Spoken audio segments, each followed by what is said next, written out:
Again, if you could, I'm just going to stop everybody's video and everybody's, so that way there's no background noises and things like that. It's just easier. Okay, so we're about to start the famous Hemshech, Ayin Beis. And as you probably know, this year is the 100th year from the Stalkus of the Rebbe Rashab, which is one of the reasons why I decided to do Ayin Beis. The Rebbe Rashab was installed in Taf Reish Pei, and it's Taf Shin Pei now, so it's 100 years, starting the 101st year actually. Now, interestingly enough, this Hemshech Ayin Beis seems to be one of the Sforim that the Rebbe Rashab put more koiches into than any other sefer. It's 144 Maimorim, which were actually said, and then there's a chelik which wasn't said, which he didn't manage to divide up into Maimorim. The way he did it was he actually wrote out the entire Hemshech, the part that was said and the part that wasn't said, and then he added beginning and the end according to what particular parsha it was. So there was a certain theme that he was going on that was obviously of critical importance to understanding the Hemshech, and we'll talk about that shortly. But in his lifetime, it was not published for some reason. And it was not published in the lifetime of the Friedrich Rebbe either. Again, the reasons for that we are not 100% clear why not, but there's a very interesting sikha where the Rebbe discusses this, and you'll see over here. Anyone who wants this sheet, which is just the main points I'm going to be talking about, but I'll put in the chat this video. Where the Rebbe speaks about why he published Ayin Beis. Ayin Beis was first published in Tafshin Lamed Zayin, and it was it was done in a very, very unusual way. Every other sefer that that Kohos published was published by Kohos. Here the Rebbe says he doesn't want to take achrayus for publishing it, although he had the manuscripts. He made a copy of all the manuscripts. He said that one time the Friedrich Rebbe had to go on a trip, and he had the manuscripts with him. He was learning them at the time, and he gave the manuscripts to the Rebbe for safekeeping. And the Rebbe said, I was already chashud. In other words, there were clear suspicions about me. The Rebbe is talking about himself. There were clear suspicions, and not suspicions that were unfounded, but for suspicions that were indeed founded, that on the basis of those suspicions, they knew that I would copy it, because anything that came into my hands, I copied. Like, that's just the way it was. So he did copy the Maimer, and he had it for all the years, and he decided in Tafshin Lamed Zayin that he was going to publish it. But the way he published it was he asked anyone who would want to be mishtatif to join in the publication should give $1, no more than $1, no less than $1. Everyone should be equally mishtatif, join in equally. And if people were overseas, $1 in their currency, a pound or a shekel or whatever it was, and everyone would be given the same amount. And then the sefer will be published in the name of the Chassidim and not in the Rebbe's name, because there were chashashos, the Rebbe said. There was things to worry about publishing this Maimer, which is probably why the previous Rebbe and the Rebbe Rashab did not publish it. But there is the video. That's a link to the video. A very interesting video with subtitles where you can see it on the website that I set up, or not on the website on YouTube. When I post this video to YouTube, Be'ezus Hashem, you'll see in the first comment there's a link to that video, and there'll be a link to another couple of things as well. In any event, obviously it was clear to the Rebbe that there were certain chashashos, there was things to worry about in publishing Ayin Beis. He doesn't say what the chashashos were, what he was concerned about, what the concerns were, but some of the Chassidim speculate that the chashash was that people would not learn this sefer. The sefer's tremendous giluyim, revelations of Elokus, essentially. And people would not learn the sefer, or if they did learn it, it wouldn't lead to it. It would not lead to avodah. And the Rebbe Rashab himself speaks about that in Torah Sholem, that learning Chassidus without taking it to heart and making it part of your life, if it's just an intellectual exercise, that is not the appropriate way of dealing with Chassidish texts. Okay, so that's just a bit of the background. The Sefer was written. It was started before Shavuos in this year over here, in the year Taf Ayin Beis. Now, again, this is from Hasidim. I haven't seen this from the Rebbe, but everybody probably knows that there's an Indian called Shem Ab. Shem Ab. Let me get a whiteboard over here and share a whiteboard with you so that you can see. Everyone can see the whiteboard, I'm hoping. If you can't see it, just type in the chat group, in the chat, that you can't see it, or just someone type that they can, that they're seeing it. Yeah, you have the chat. All right. In any event, there are before creation. There's a Keter Rebbe Eliezer. Keter Rebbe Eliezer. He says like this: until the time of creation, Hu Shmo Bilvad, he was alone with his name.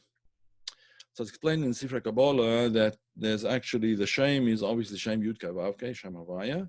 The Shem Havaya can be spelled in various ways.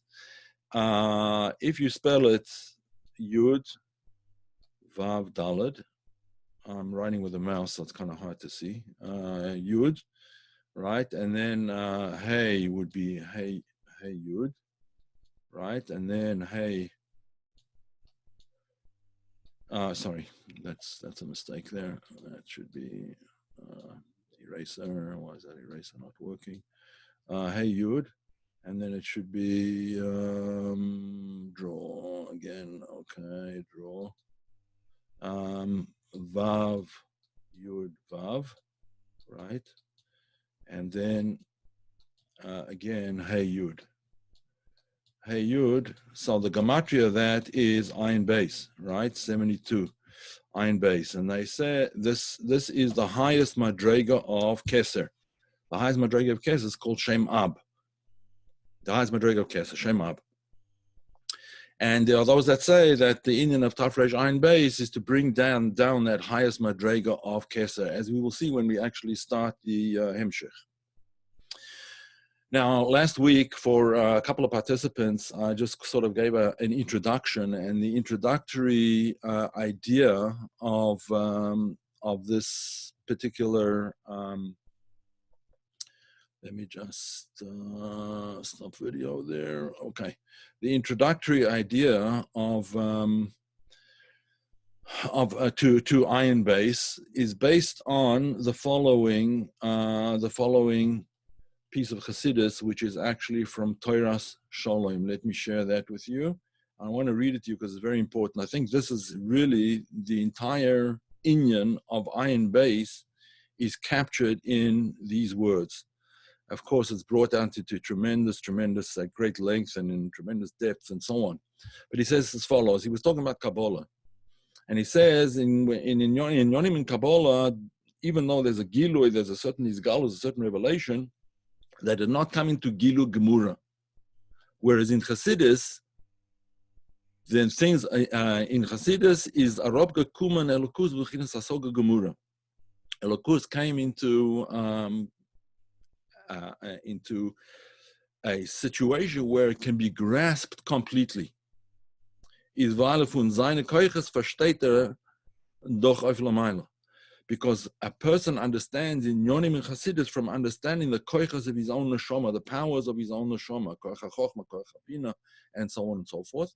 He understands how things are up above from the way he is created. Why? Because b'telem Elokim, a person is created b'telem Elokim, but mus Elokim. And therefore, from understanding the way he is, he can understand things the way they are up above. From his koach chochma, he can understand chochma above. Von seiner hasoga, from his bina hasoga, versteht bina lamayla. He understands bina as it is in the oil mesel yonim. Now, obviously, in the oil mesel yonim could be the world of Yetzirah, it could be the world of Bria, it could be the world of Atzilus, and it could be even beyond the world of Atzilus, depending how idle the person's machshava is and how deeply he goes into understanding his own neshama, his own koiches and neshama. Von seinen Midas versteht Midas Shalamayla. From his own Midas, he understands the Midas Lamayla, Chesed, Gvura, etc., etc. Und durch them, and this is the important point, not only can you understand up above from understanding yourself down below, which is a basic principle in the teachings of the Baal Shem Tov, but more than that, this is the Ikka, is durch them werden seine koiches elokus. By the way, those who are worried about Yiddish, this is the only section in Yiddish that we're going to be doing. There's no, it just happens to be from a Sikha of the Rebbe Rashab, page 185 of Torah Sholem, by the way. Is durch them werden seine koiches elokus. Through this contemplation of from my koiches, I can understand Lamaila, from the powers of my soul, I can understand what's going on in the higher worlds. Via this procedure, werden seine koiches elokus. His koiches become koiches elokiyim.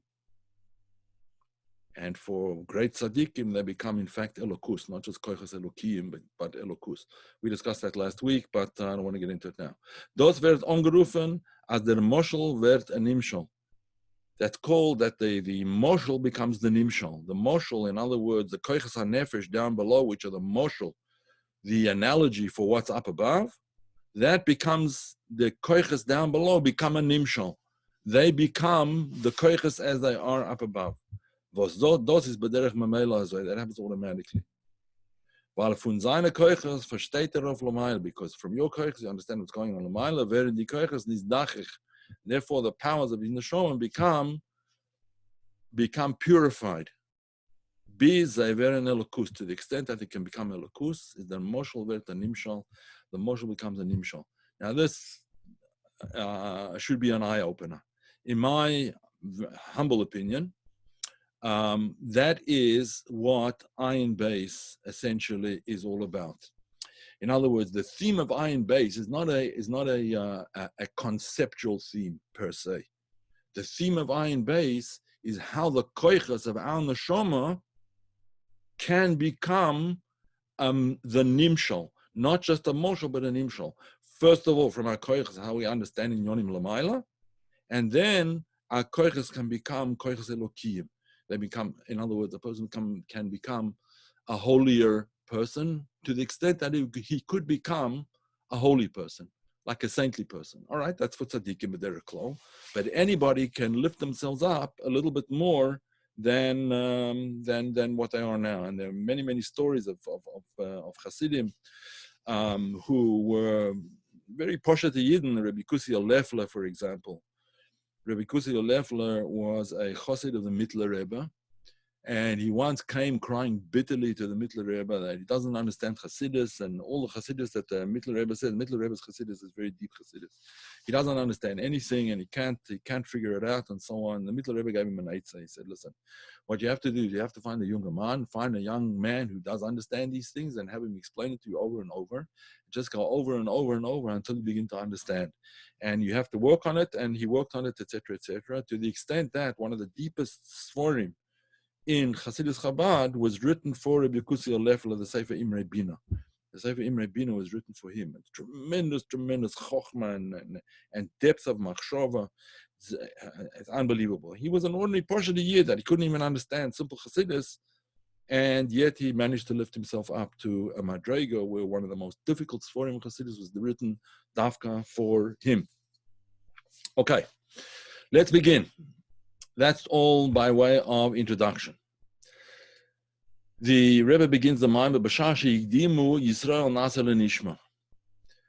When Bnei Yisrael proceeded, Naase, we will do, L'Nishma, we will hear. In other words, we will understand. The Inyan of Shmiya is to understand. Hero Israel means understand. Shema Yisrael, not just to hear it, but to understand the Inyan of Achdus Hashem. So Bashash Higdim Yisrael Nase Lenishma, when we proceeded in action before understanding, then Yardu Malcha Hashares, ministering angels descended from higher madrigas. Ministering angels, B'derech Klal, are angels in the world of Bria. In the world of Bria. In any event, those angels descended, V'kashu lahem, and they bound for them, for Bnei Yisrael, Shnei Kesarim, 2 Kesarim on their heads. Echa keneged Naseh, Echa keneged Nishma. One for Naseh, for saying Naseh we will do, and one for saying Nishma we will hear, we will come to understand. Now, first of all, this is a Gemara, by the way. This Gemara is in Shabbos, Peiches Amud Aleph, and the Gemara ends. This is the quotation from the Gemara over here. Now, interestingly enough, there is another Gemara that begins the same way on the same daf, a little bit further down on the daf. This statement over here is Dorash Rabbi Simoi. Dorash Rabbi Simoi. Rabbi Simoi was apparently someone is actually quoted in the Gemara dozens of times, and apparently he was very popular as a teacher. He had many students. He's quoted in the Gemara maybe 20 different times. He was a Tana, and but on this occasion he doesn't say a brisa or a Mishna. He says a drosha. Right, so this is his drosha. But later on, down on the same page, towards the bottom of the page, it also brings a Gemara. B'shashik dimu Yisrael nasa lenishma. Rebbe Eliezer oimer. B'shashik dimu Yisrael nasa lenishma. This exactly the same beginning. It says then that the Malach HaShares went to HaKadosh Baruch Hu. I'm sorry, that HaKadosh Baruch Hu said to the Malach HaShares, Mi gila razel bonai ulebini, who revealed this secret of Naseh before Nishma to my son or to my sons. It's you could read it either way. Labonai ulebini, right? Who revealed this secret to my sons, to my children? So in other words, this whole inyan of Hakdoma Naseh Lenishma is obviously a very critical issue, a very important issue, and not only is it critical, but it's something that was kept secret all the generations until the time of Moshe Rabbeinu, who brought the Torah down, and Bnei Yisrael, together with Moshe Rabbeinu, all said, Naseh v'nishma. And perhaps that's one of the reasons that, another one of the reasons why the Rebbe Rashab and the Frierdiker Rebbe, the Rebbe Rayatz, were maybe worried about publishing that, because Mi Gila Lebonai Razeh, who revealed these secrets, the secrets that are revealed in Ayin Beis, as we'll see later on. In any event, the Rebbe Rashab continues and he says, Mashmoa Se'inyan. So we understand that the understanding of this statement that we just made in the Gemara, that they preceded Naseh and Nishma, and therefore the Malachim came and they tied 2 crowns on the heads of Bnei Yisrael. Mashmasa Inyan, who Damash nitnu lahem ksarim, the fact that they gave them the ksarim, they gave Bnei Yisrael these ksarim, who mipnei shehigdimu Naseh lenishma, is because they preceded Naseh to Nishma. That's what it says. It says that we have a shehigdimu. So obviously that's a critical component of this whole statement. The Yabashash Ikdimu. If they wouldn't have been Makdim, they wouldn't have gotten 2 crowns, as we'll see shortly. But if they would have said, first let's understand and then we will do, they would not give these 2 ksarim to Bnei Yisrael. Interestingly enough, I was just reading the Frierdiker Rebbe Zichroino is one of the sichos from Tafresh Pei Aleph, the year of the right after the Stalkus of the Rebbe Rashab. He was in Avelus, the Rebbe Rayatz, and he was called in by the KGB for an interview. And one of the things that they wanted to know was, do you keep Torah and mitzvahs? I mean, most of the KGB there that were interrogating him were Yevsektia. They were actually Jews who had been converted into communism. In any event, so they were asking him, and everything he only replied in Yiddish, but that's another story. So they asked him, do you follow Yiddishkeit, the laws of Yiddishkeit, because of belief or because of conviction? So the Frierdiker Rebbe said, absolute conviction. I'm absolutely convinced intellectually that they're 100% true. So they said, well, explain it to us. So we can also understand it intellectually. So I said, I can't just explain it to you like that. It needs a lot of training, and you have to go through a whole period of learning for yourself and understanding and so on and so forth. It's I can't do it, but if you want, over a period of time, I could teach you. He knew that he was talking to Yidden. So so they said, no. We need to understand it right away, because a normal human being doesn't do things unless he understands why he does them. A normal human being, they said, doesn't do things unless he understands first why he does them, and then he'll do them. So why should we keep the Torah and mitzvahs if we don't understand it? First, explain it to us so we understand it, and then we'll be able to keep it. So the Frierdiker Rebbe said, what's this similar to? A big professor. He knows everything about how the digestive system works. He knows how the various foods are broken down by the gases in the stomach and so on, and how they're processed and how they're absorbed, and how this type of food brings that kind of vitamin and proteins and so on and so forth, and how the body uses them and so on and so forth. So he said, so are you telling me that until you understand how your digestion works, you're not going to eat lunch? You're not going to eat any food until you understand? So they kept quiet, and I understood that there's no messing with the Frierdiker Rebbe. But it fits in very well here, this whole idea. If they would say Nasa Nishma, it would mean that first, if they would say first Nishma Nasa, then what we understand we'll keep, and what we don't understand we won't keep. That's clear already, right? That's the opposite of what we're talking about. So Bnei Israel, we're makdim Nasa Nishma. We'll do it, we'll understand later, Be'ezras Hashem.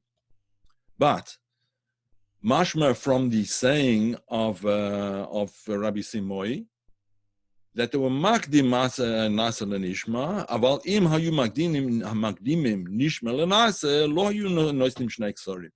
They wouldn't have gotten 2 ksorim. Why? Lefi shashmiya hi b'shvil ha'asiyah. Because the understanding would have been for the sake of doing, so you're only going to get 1 crown, if that. But at least only 1 crown, not both. Because the Shmiya is for the sake of the Asiyah, and therefore they're sort of one thing. They're not 2 different things. When you say you proceed Nase to Nishma, the Nishma is an added thing. First comes the Nase, and Nishma is later on, it's an added thing. But if the Nishma is for the sake of the Nase, then you only deserve 1 crown, not more than 1. Okay. Do we have any questions in the chat over here? Ab is usually Chochma, yes, that's true. Ab is usually Chochma, but the Arizal explains that when we talk about Shem Ab before the Timtum, etc., it's the highest Madrega of Keter. It's actually Machshava Kaduma, and so on. All right, someone asked privately. Okay. Okay, let's continue. But when Bnei Israel said, I'm sorry, when Rabbi Samoy said afterwards, Echa keneged nase, mashma shashnei ksorim hen rak mishum she'amru nase benishma. But afterwards, when Rabbi Samoy says over here, Echa keneged nase ve'echa keneged nishma, where's the preceding of the nase to the nishma? It's 1 crown for nase, 1 crown for nishma. So mashma shashnei ksorim hen rak mishum she'amru nase benishma. Shahari Eino Emer Echa Keneged Nase Venishma, Ve'echa Keneged Masha Higdimu Nase Lenishma. So what happened to the Higdimu? The whole Higdimu was a very important point. V'haya Yisroin or Yitaron, where is the advantage of Masha Higdimu Nase Lenishma? It seems to have disappeared. Because they gave afterwards, they gave 2 crowns, 1 for Nase, 1 for Nishma. But where was the reward for the Higdimu Nase Lenishma? This is a question that we'll have to understand. And just by the way, not all of these questions are answered in the first mimer. There's 144 mimerim to go, and then the part that wasn't said, just the written part. And we'll along the way we'll hear some of these answers. But the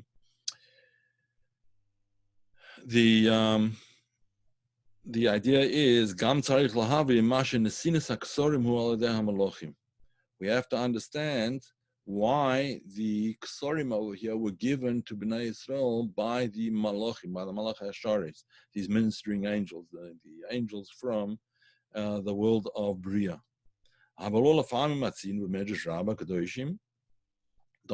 Medrash Rabbah, Moshel HaMelech, a moshel to a king, Shebnei HaMedina Atru Loi, that the people in the Medina Atru Loi, they presented him with Gimel Ataros, like he presented him with 3 crowns. And what did he do? He took 1 crown, put it on his own head, says the Midrash, and he took the 2 crowns and he put it on the heads of his children, and we'll see. So to the Halyonim means the Malachim in the higher worlds. Machtirim b'chol yom la'kadosh baruch hu, Gimel Ataros. They give HaKadosh Baruch Hu, they present HaKadosh Baruch Hu with 3 crowns. Shein Gimel Kedushois. Those are the Gimel Kedushois. Kadosh, Kadosh, Kadosh. Right? When we say Kadosh, we say it's Kadosh, Kadosh, Kadosh. Those are the 3 crowns. Notel Echad. The king takes 1 crown. HaKadosh Baruch Hu. V'nasem B'roisho, puts it on his own head. V'shnayim Nosem B'rosh Bonav. And the other 2 he puts on the heads of his sons. So we see from this, the crowns come from HaKadosh Baruch Hu himself, not from the Malach HaSharis. But in our particular Meimra and B'shashik, Dimu, etc., Yadu Malach HaSharis. The Malach HaSharis came and they put crowns on V'kashru Aksorim, and they put the crowns onto the heads of Bnei Israel. But even there, in that Medrash as well, in Medrash Rabbah over there, it also says Elyonim Machtirim. The Elyonim, the Hayam, the Malachim, the Machtir, the king, etc. Okay, so that's another thing that we have to understand why here it says Malach HaSharis, why it's not a Kadosh Baruch Hu that actually gives the crowns, but the Malach HaSharis. Let's go further. V'hinei b'Mishna the Avois. In Mishna Pirka Avos Isa, Gimel Ksarim Hain. It says that there are 3 Ksarim, not just 2 Ksarim, there are 3 Ksarim. Keter Torah, 1 Keter Torah, but Keter Kahuna, the Keter of the priesthood, the Keter Malchus, and the Keter of royalty.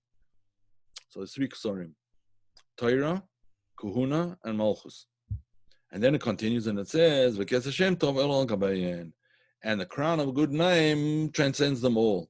It ascends beyond all of them. Rashi yesh gimel ksarim. Yeah, so there's really 3 crowns. V'kan or yemer shekashu lehem rak shnei ksarim. And here we're only talking about 2 ksarim. In our Maimer, why there are only 2 ksarim here? But in Pirkei Avos we see there's 3 ksarim.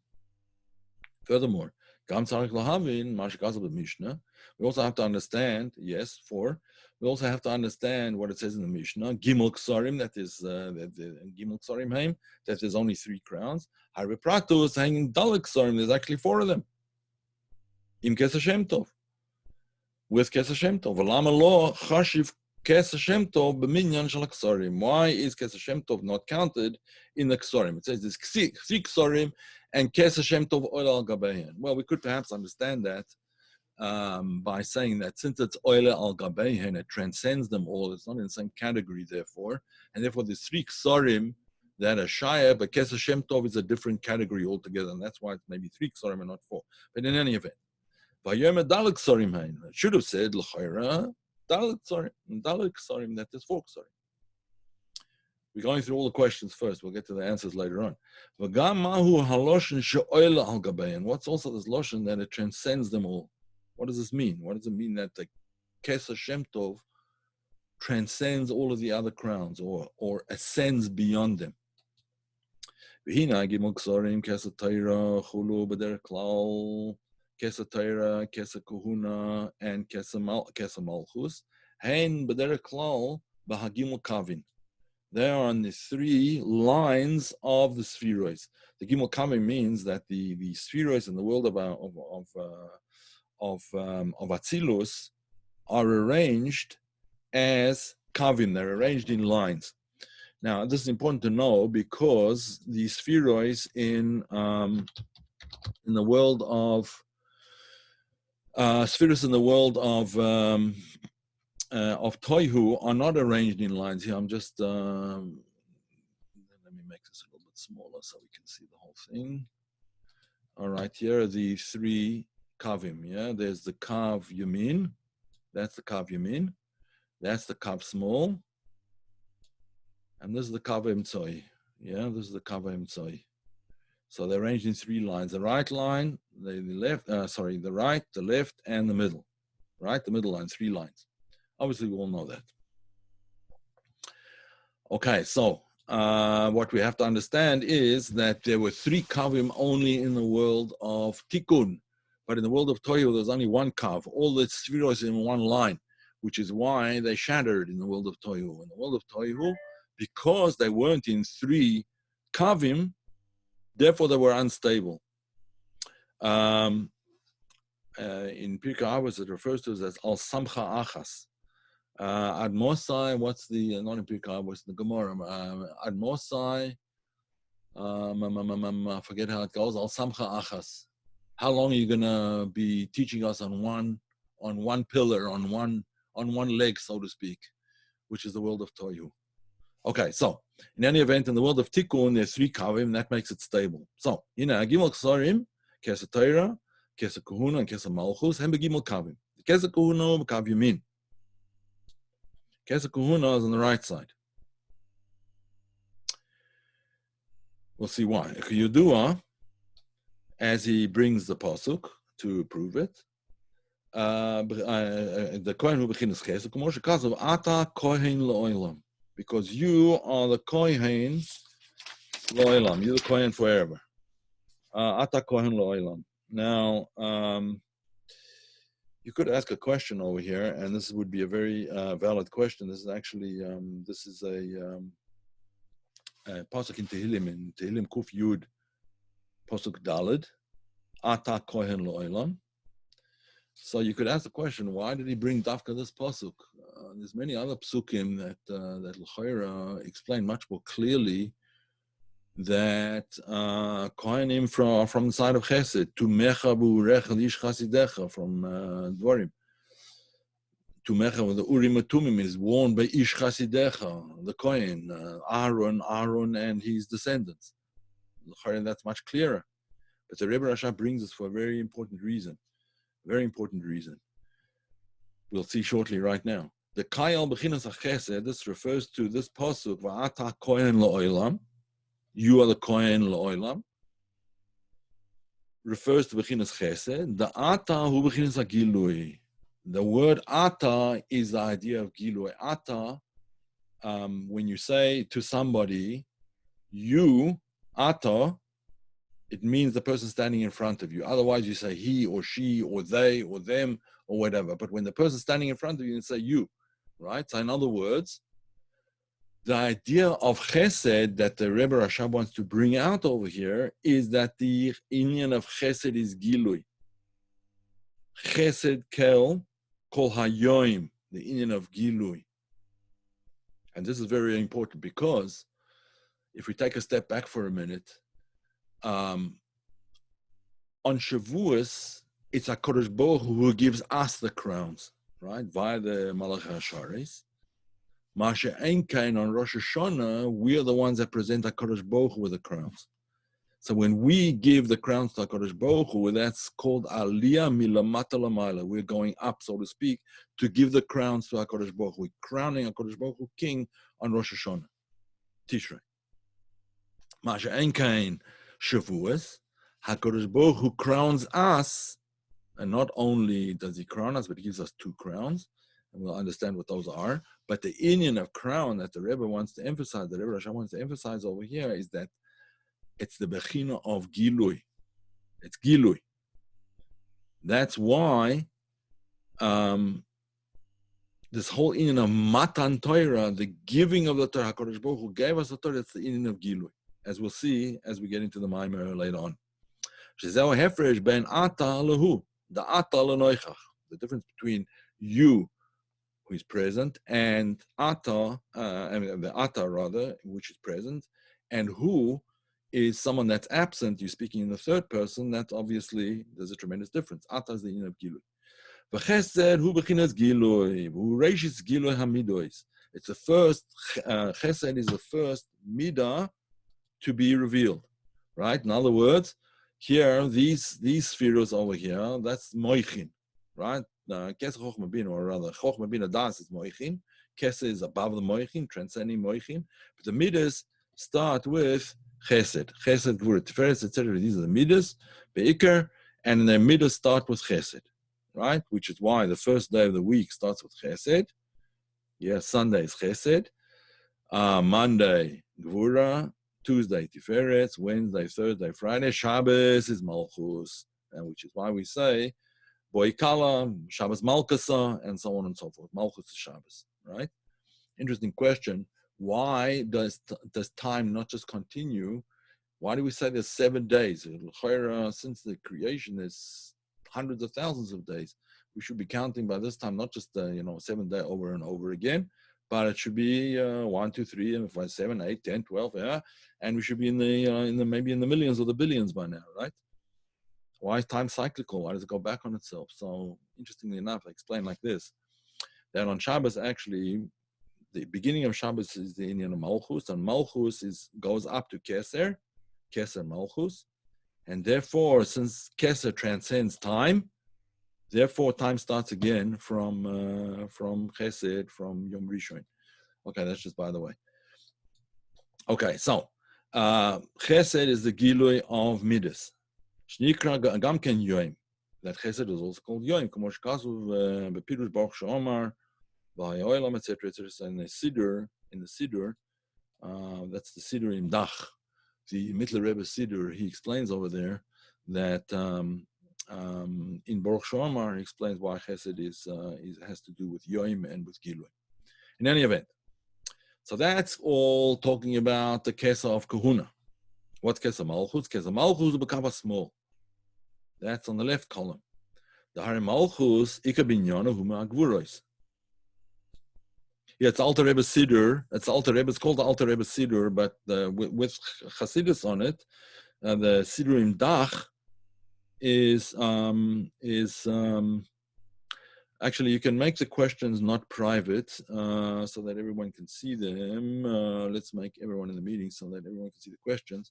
But someone asked the question, it's called the Alter Rebbe Siddur. Yes, Alter Rebbe Siddur, he made the Nusach, but the Biur HaChassidus on the Siddur is called Siddur im Dach, with Divrei Elokim Chaim, that's Chassidus, and Tfilut Zikol Hashana. And that is actually from the writings of the Mittler Rebbe. All right.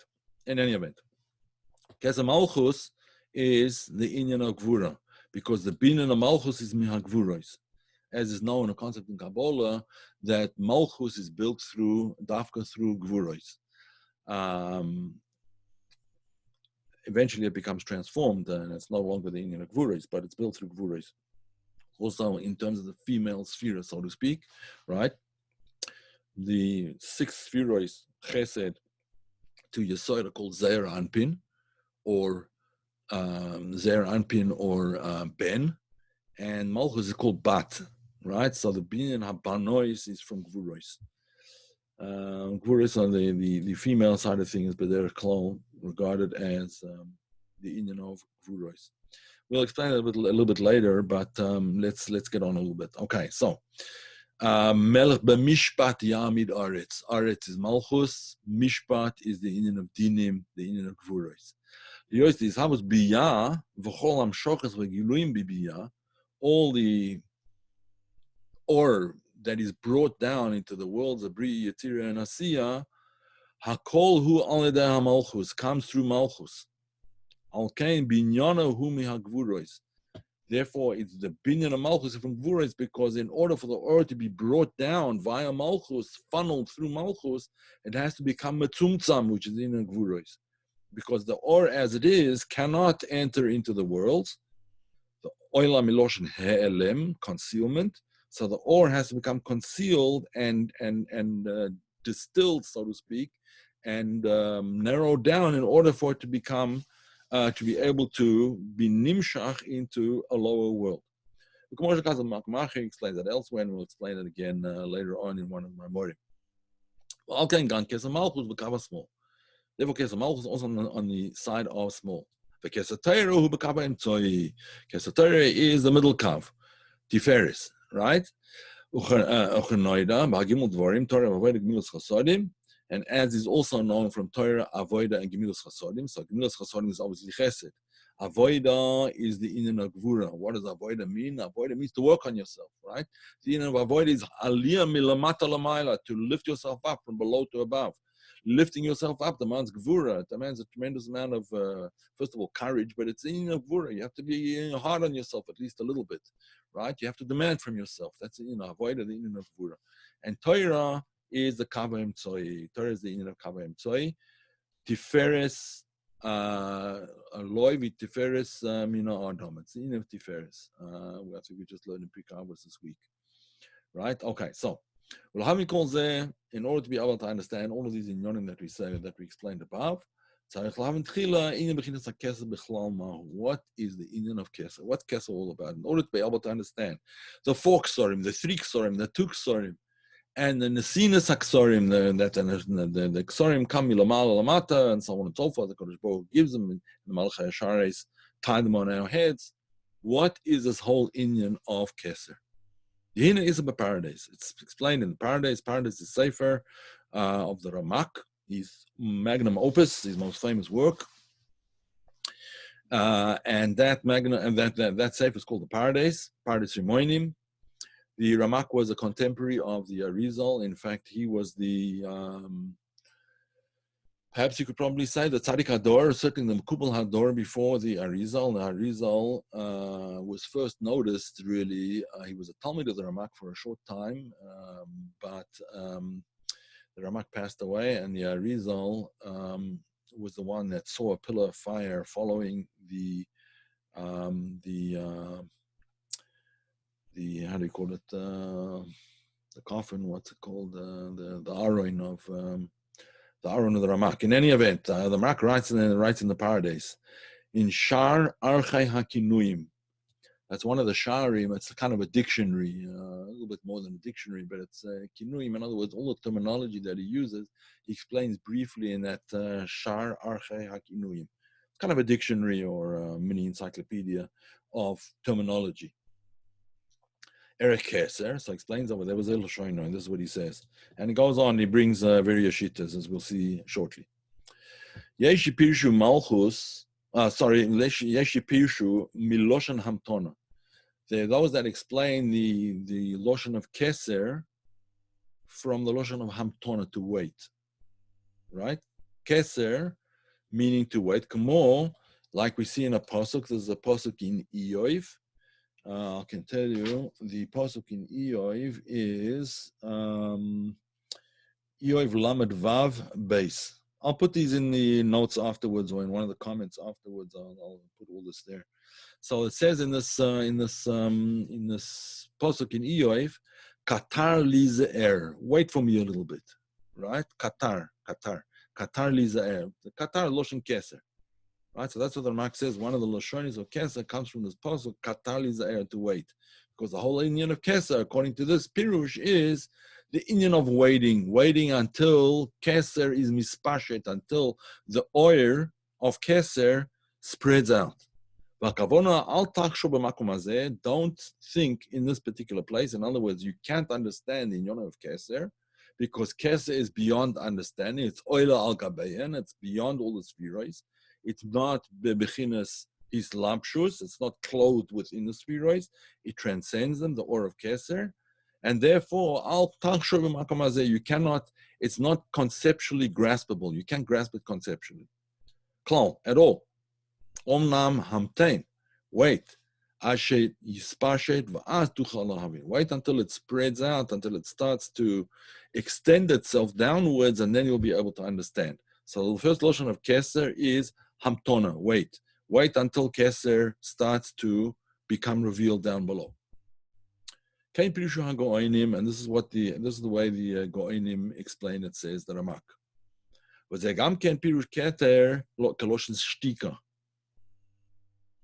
Right, it's also a lotion of shtika because of silence. You're silent because there's nothing to talk about. You can't talk over here because it's beyond comprehension. Don't say anything. Why don't say anything? Because there's nothing to talk about here. Yeah. Shtikas yagl chokhmah. It's a barrier around, it's the keser, it surrounds, it envelops chokhmah. Transcends understanding, and therefore it's a time for silence. It's as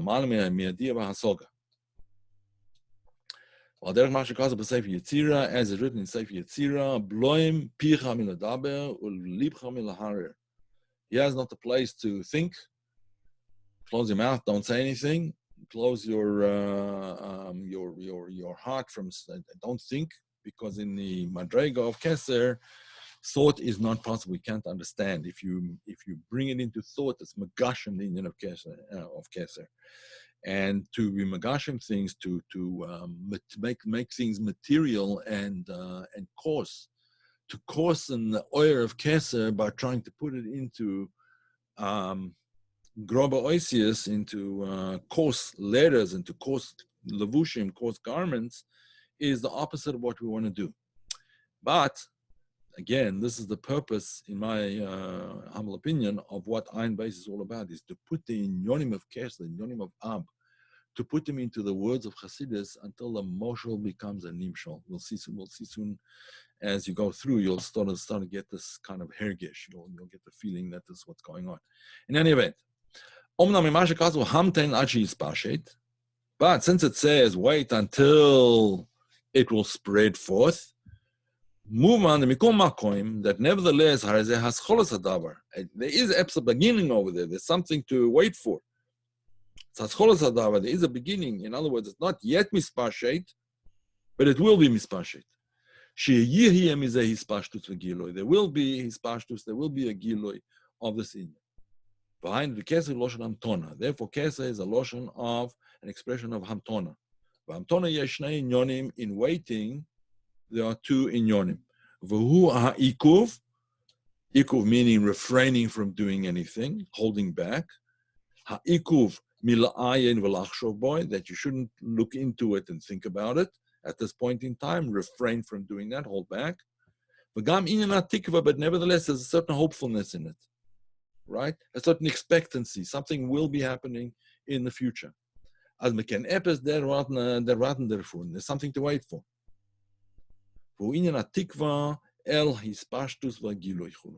This is the concept of the hopefulness and the anticipation that there will be hispashtus and gilui, that it will eventually shine forth. Why Pirush Rashi, Keter loshon huchal. It says Rashi over there on Eoif that that Keter is the loshon of huchal. Huchal means to start something, and it also means loshon tocheles, which is hopefulness. Shu inyan hatikva, kmo doim laHashem v'yischol lo, as it says in Tehillim. Doim laHashem, be silent v'yischol, and wait hopefully for Him. V'yeshi pirshu Keter kamashmor, on the Keter v'haTorah. And there's a second pirush that the RAMAK brings, that Keter means simply a Keter, a crown. Something goes on the head, a lavush that goes on above the head. Okay.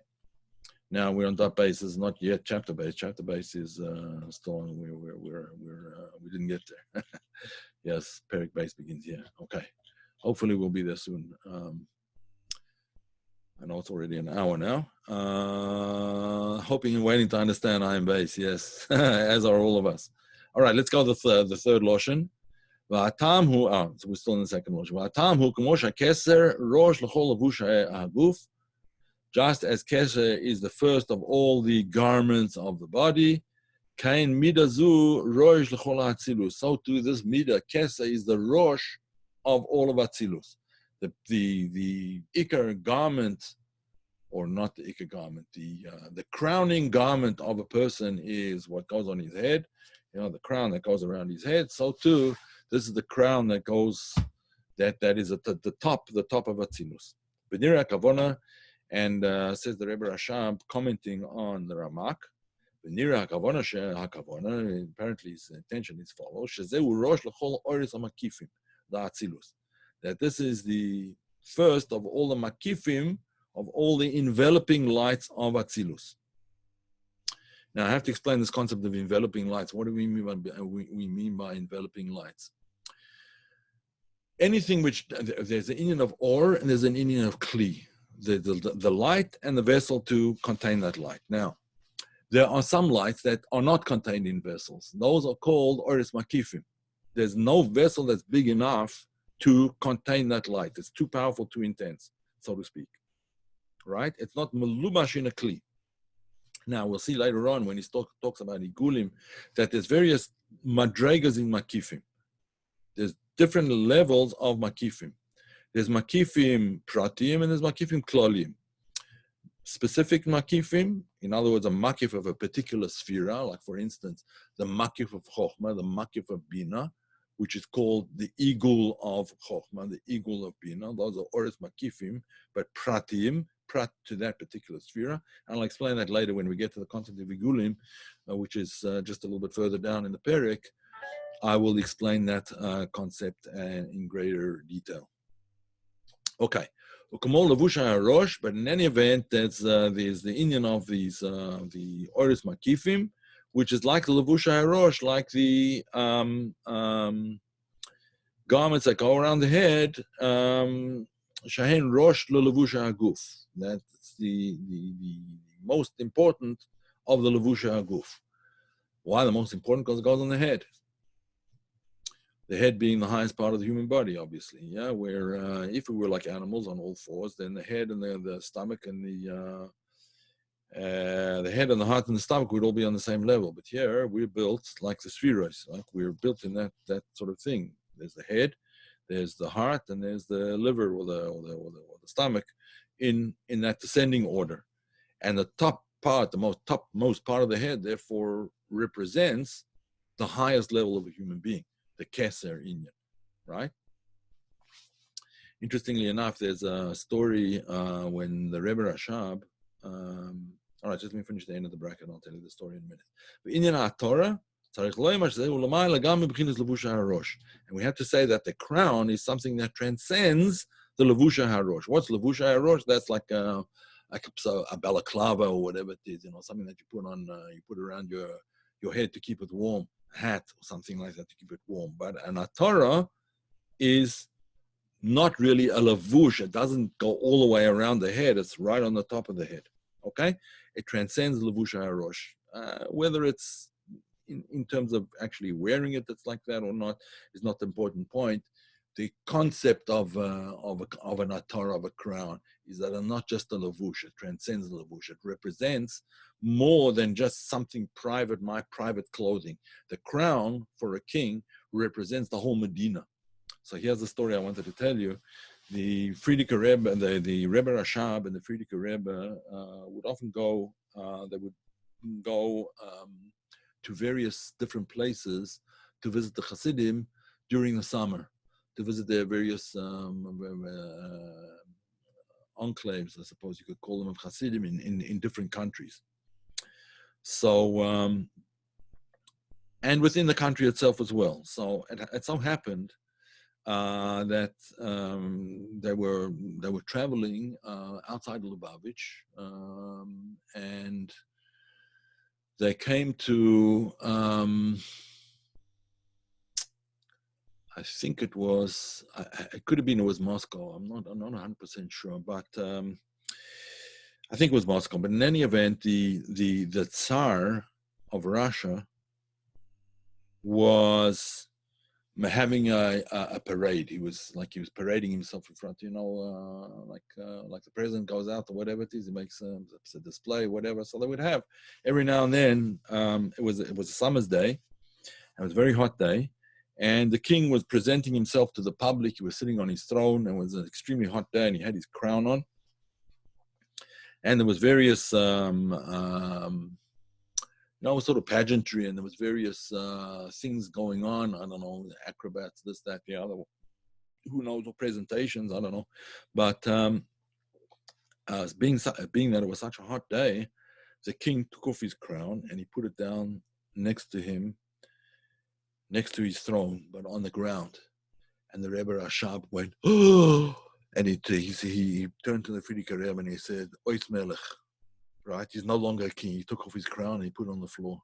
And shortly after that was the Russian Revolution. That was in 1917, I think, was the Russian Revolution.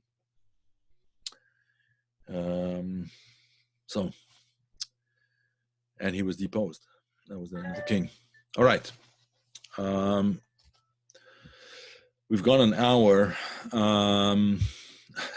We didn't get that far, but there is much more to say. But let's just finish this last Pirush in Keter, and then we'll pick it up next time.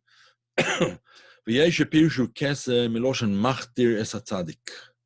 There are those that explain the loshon of Keter as machtir es hatzadik.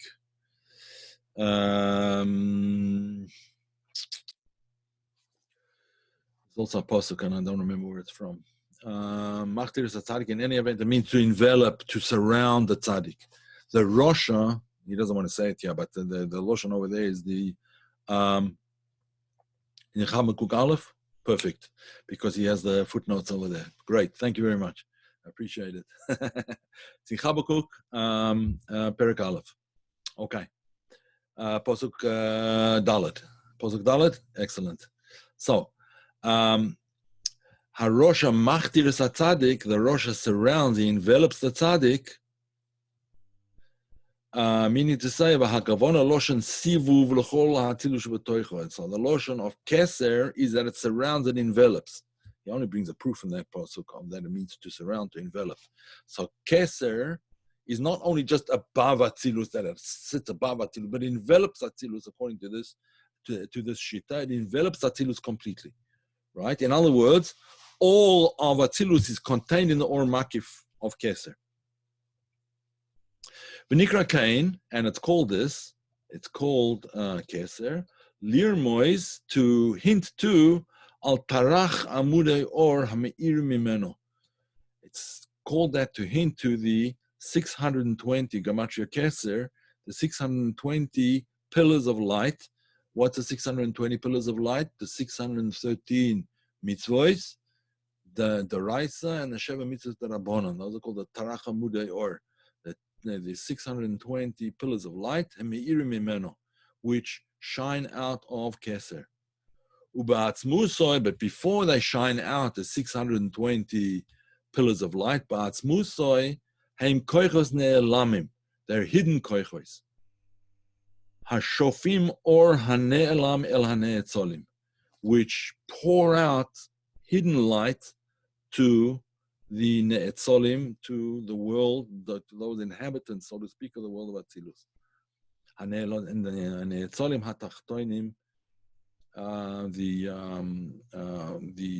ne'etzolim that are below Olam HaKeser. It could also mean in the Olam is below, but since he used the word ne'etzolim, it means the inhabitants of the world of Atzilus that are below Keser. Ad kan l'shoni, that's the end of the statement of the RAMAK. The explanation of the RAMAK and the three Lashonis of Keser. Okay, here he's going to start explaining this Inyan al Pi Chassidus. But since we've been going for an hour already, and tomorrow's another day, I think we have to stop now. And we will pick it up, Be'ezus Hashem, next week. Okay, so I'm going to stop the recording.